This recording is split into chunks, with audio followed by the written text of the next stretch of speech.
Well, it's the wee hours of Thursday morning, and it's time for an old man yapping. So do the little YouTube dance, like, comment, subscribe, all that happy horse shit. I've been seeing a quantity of positive content about Starfield on my YouTube recommendations. And a lot of it's really good. And a lot of it is people going, hey, I was really wrong about the kind of game that Starfield is. And once I really sort of appreciated it for the game it is, I could have fun playing it. So what I wanted to do was kind of come in here and say, as somebody who has 3,000 hours in Starfield and thinks this is a fucking amazing game,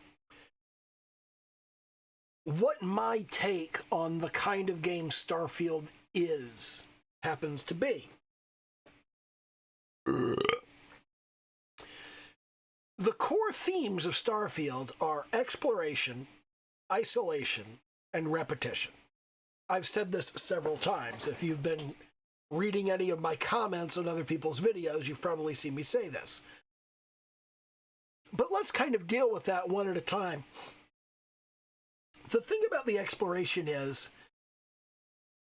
the experience you have playing Starfield is not really guided that much by the stuff that you have, okay?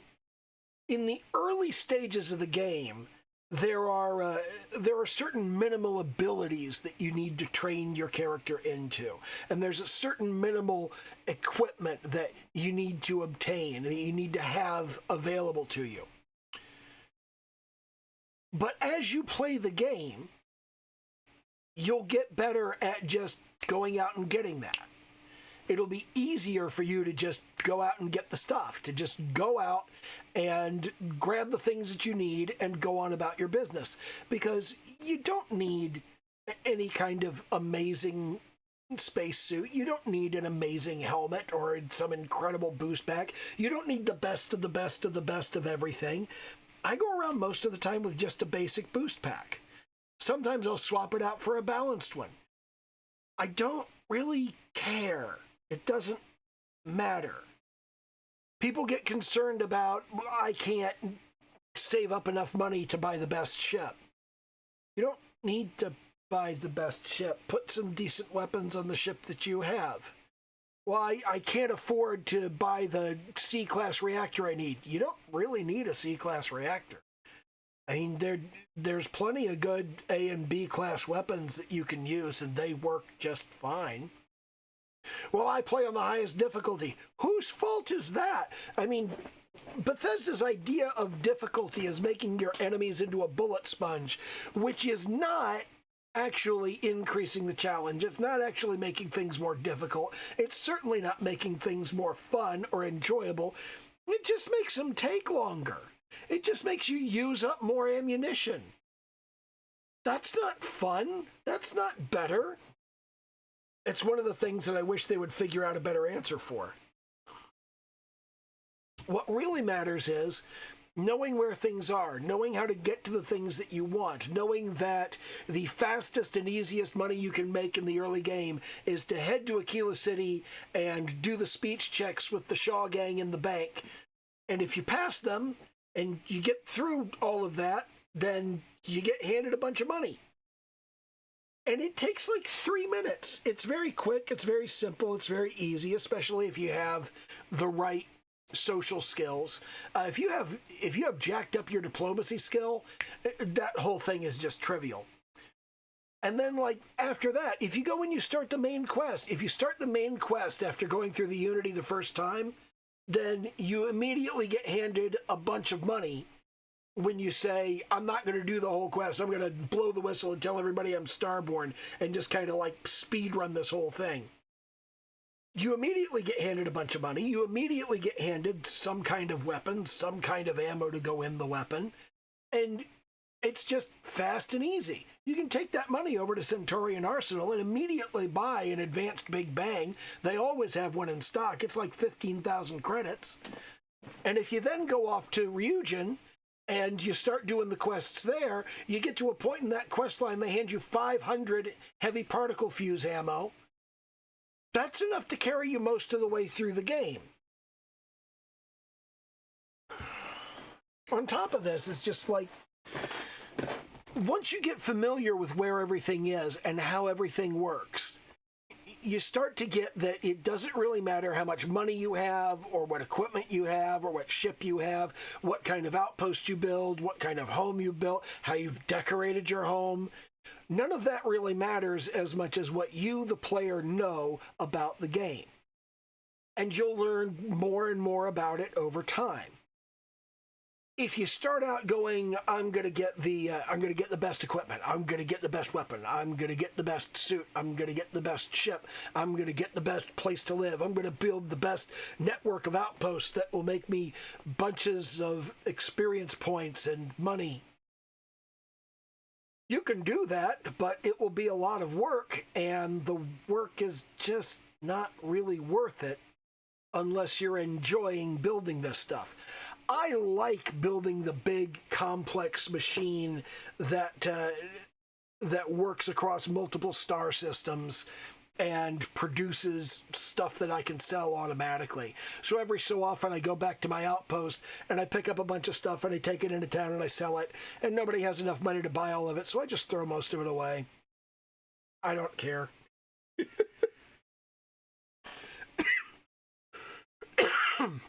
And it's because the money isn't really important.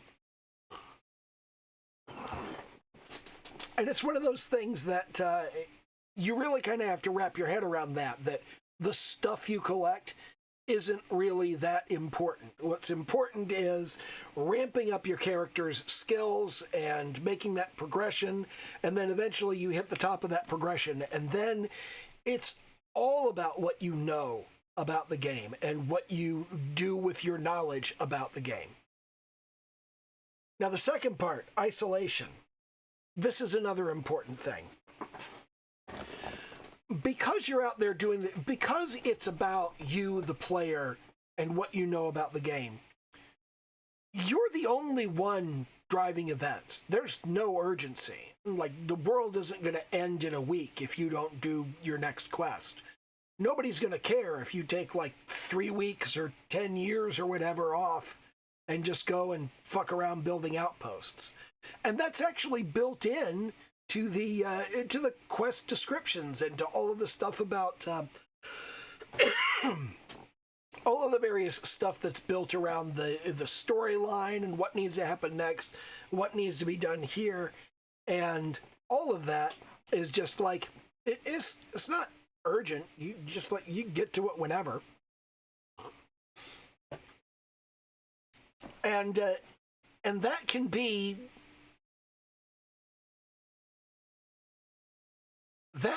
kind of isolating because you're the only person who does anything, and since you're the only person who does anything, it feels like you're the only actual person. Because you are, none of these other characters in the game are controlled by players. It's a single-player game. You have a player controlling you, and every other character in the game does not.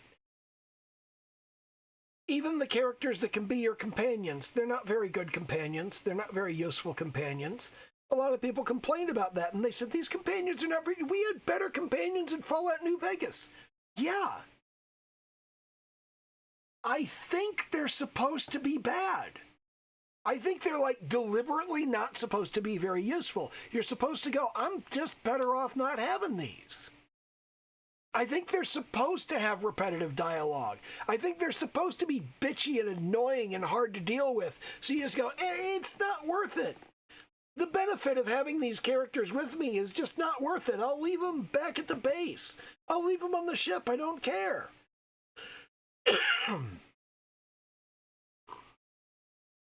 And I think that's very much to make you think about what kind of person you're going to be when nobody else in the universe is real.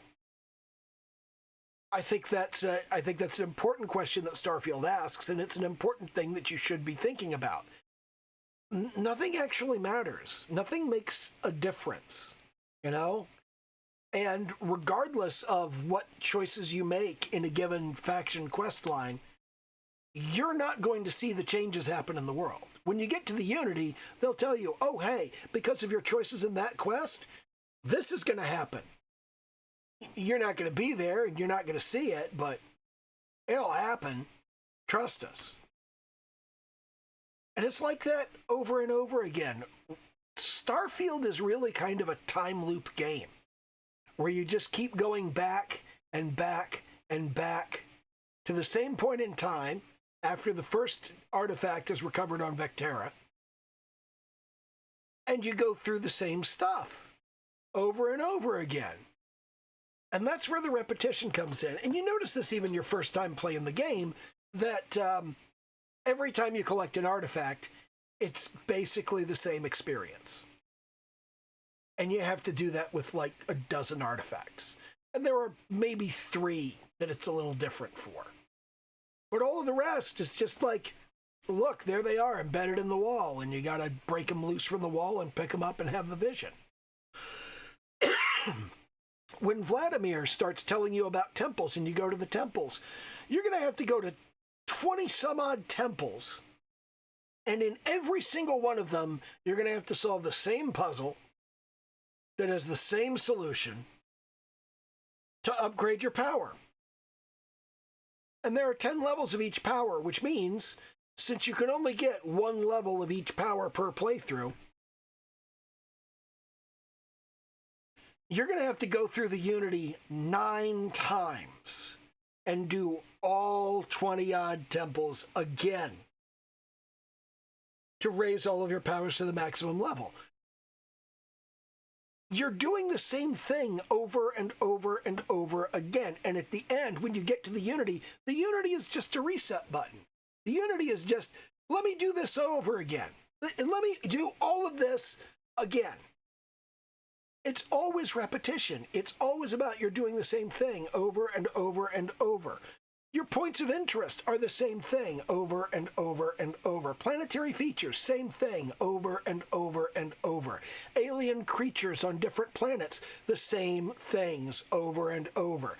Alien plants, same thing over and over. Scanning for resources on the planets, the same things over and over. And I think that's an important thing that, again, you're supposed to be thinking about.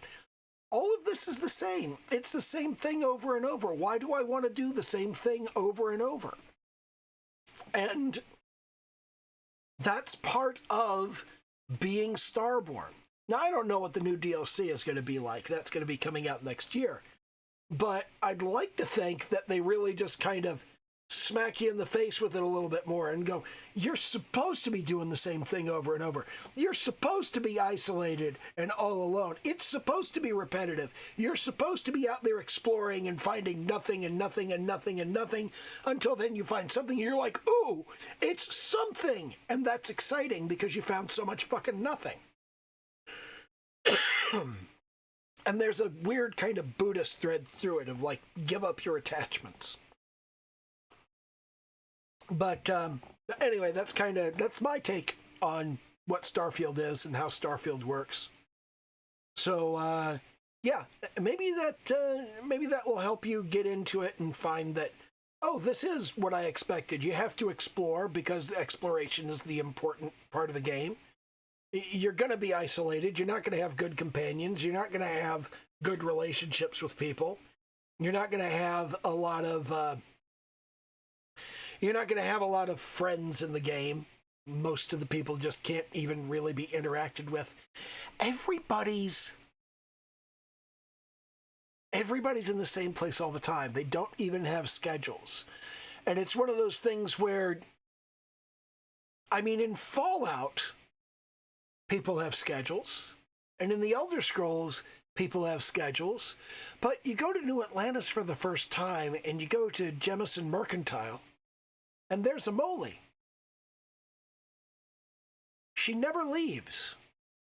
Ever. She works 24 hours a day, 7 days a week. She never eats, she never drinks, she never sleeps, she never goes anywhere. She doesn't have a home.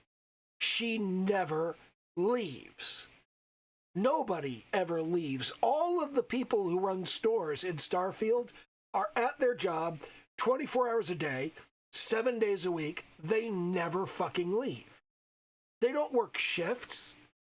They just work all fucking day. Period.